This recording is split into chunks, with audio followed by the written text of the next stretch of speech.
Time to talk about the Battles of Legend Armageddon. We've known about the set for a little while, but we got the full spoiler this morning. So, like, comment, and you guys can get my honest opinion on this. Make sure you subscribe to more of these. So, 7/24, by the way. Will we be out of quarantine by then? Hopefully. Okay. So, Battles of Legend Armageddon is set for Impact this July, unleashing ultimate dueling devastation upon the summer. Yeah, right. This all-foil booster set is filled to the brim with never-before-released cards from the Yu-Gi-Oh! Manga and anime series, powerful tournament-level mainstays, sought-after theme support, and foil upgrades for fan favorites. Here's a glimpse of just what you can expect to see. So, we're getting manga stuff in here. I mean, I'm always a sucker. Every time they hit me with the stuff, they're like, hey, manga and anime exclusives. A little bit of me just goes, woohoo, woo. I'm like, ooh. Like, they always get me in on that. So, alright, so we'll see where this goes. So, Chaos Empire, the Dragon of Armageddon. Ooh, previously only available to those who have proved themselves worthy in the Yu-Gi-Oh! Championship Series. Released now for all to harness its power. Alongside new soldiers from Toon Chaos, you can see what it truly means for Chaos to remain supreme. So good news here, ladies and gentlemen. Prize cards available. Typically, we always get the Battles of Legends stuff, previous reprint of the prize card. Typically, they always dump it in here. Still no Blood Mephist reprint, by the way. I just want to once again point that out. For some reason, it's locked away somewhere that we just can't get to. I don't know what's going on there. More legendary dragons descend. Duels will have a chance to collect Trishula, the Dragon of Icy Imprisonment, Judgment, the Dragon of Heaven, Dark Armed, the Dragon of Annihilation, and Darkness Metal, the Dragon of Dark Steel. So we're basically giving Europe their chance to finally get the reprints. So they're tournament legal over there.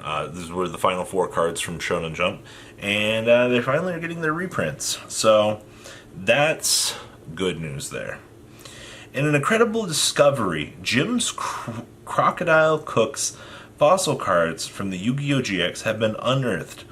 Summon an ancient level 8 fusion monster that can attack twice and steal a monster from the opponent's graveyard. But that's not all. If your fossil monster is destroyed, the fossil fusion spell card you use to summon it can add itself back to your hand once again. So this is where you're putting Jim Crocodile's cards. Okay.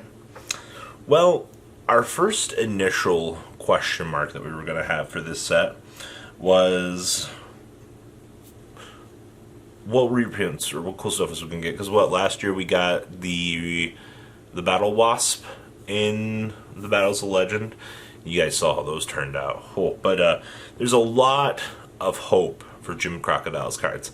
The first 2 that we've been given, the Fossil Fusion and the Level 8, might be the best cards. I'm hoping not.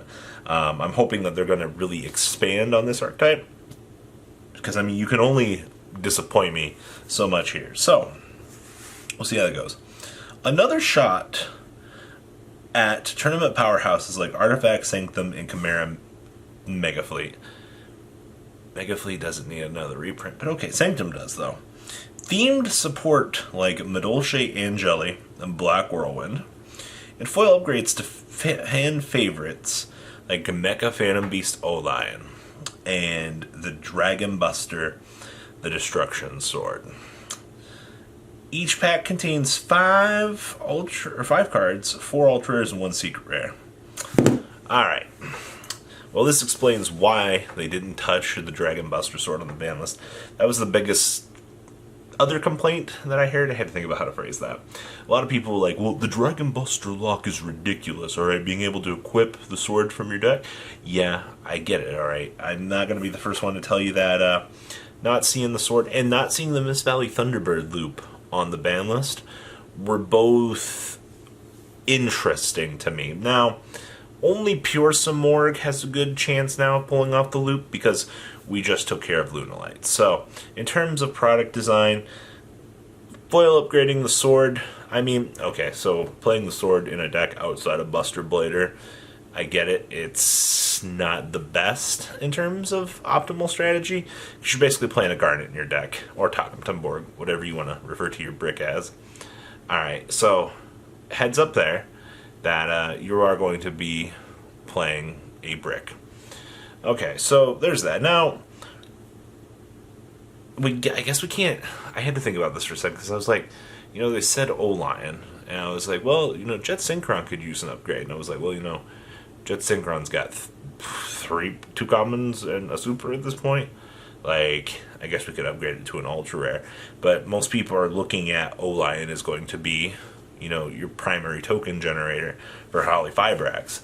So, the choice of the reprints, Mega Fleet Big Stink. That's terrible. Sanctum, yes please. I'm sick of seeing that thing at like $14. Black Whirlwind, does it have a secret rare printing it? It's got Super Ultra. Okay, whatever. I guess we're going to give Black Whirlwind a secret printing. I'm probably going to give Angelia a secret printing. That one makes sense to me.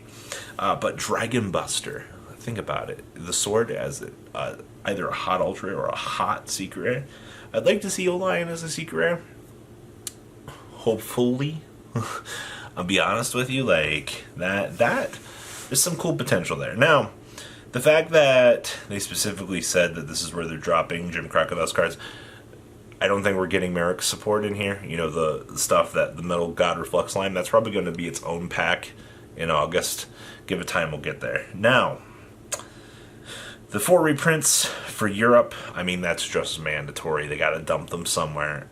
I'm surprised to see that that's a selling point on the set, though, because they're not doing anything otherwise. And we knew about Armageddon being on the prize card.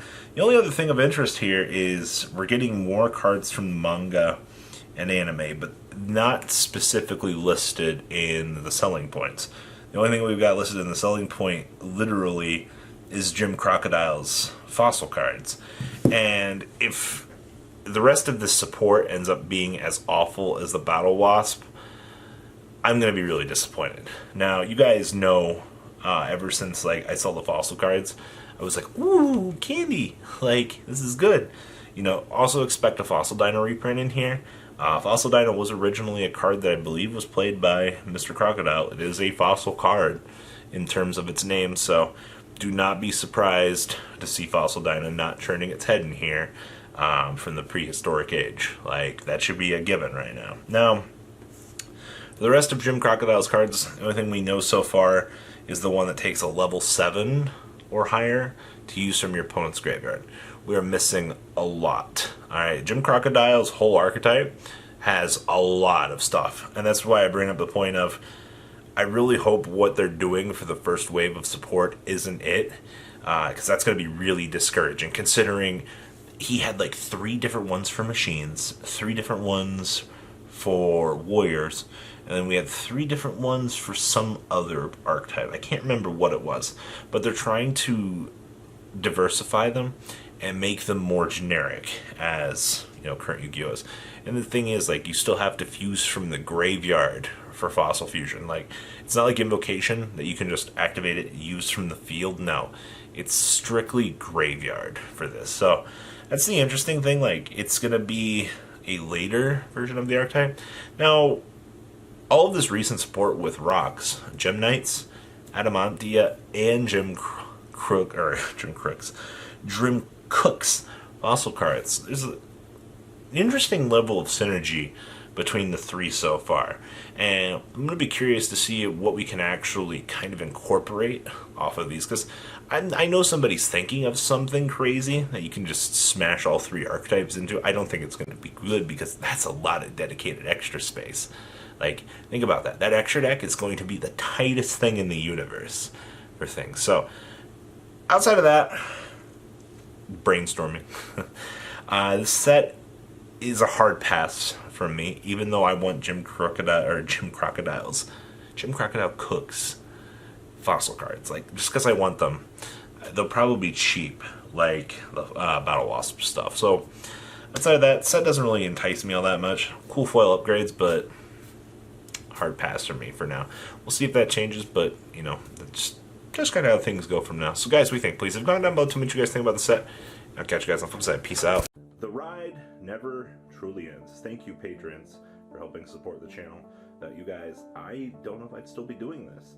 And for those of you that like Cardfight Vanguard, FanCool40 is here for all your content needs.